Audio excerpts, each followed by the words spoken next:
দর্জি দুয়ারের পক্ষ থেকে সবাইকে স্বাগতম। আশা করি সবাই ভালো আছেন। কিছু কথা বলার জন্য আজকে এই ভিডিওটা করা।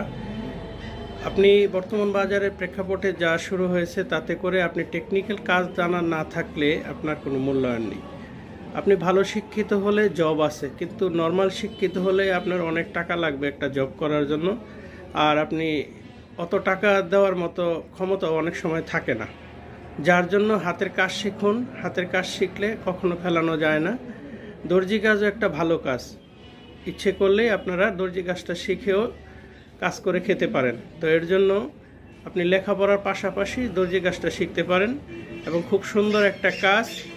আমার মনে হয় নর্মালি এর চেয়ে ভালো কোনো কাজ হতে পারে না, আর আপনি তখন একজন দক্ষ কারিগর হয়ে যাবেন, একজন টেকনিশিয়ান। তো এর জন্য হাতের কাজ শিখুন। হাতের কাজ শিখলে কখনো ফেলানো যায় না। আপনি যেখানে যাবেন আপনার সাথে সাথে কাজও সেখানে যাবে। ধরুন এক জায়গায় বেড়াতে গেছেন, আপনি কিন্তু তখন পকেটে টাকা নেই, কিন্তু হাতের কাজ করে যে কোনো দোকানে আপনি সেলাই করলেও টাকা পাবেন এবং ওটা দিয়ে আপনি চলতে পারবেন। আর হাতের কাজ আপনার সাথেই যাবে। অতএব হাতের কাজ শিখুন, তাহলে আপনার জন্যই ভালো হবে। তো ভালো থাকবেন, সুস্থ থাকবেন। আবারও কথা হবে নতুন কোনো ভিডিওতে।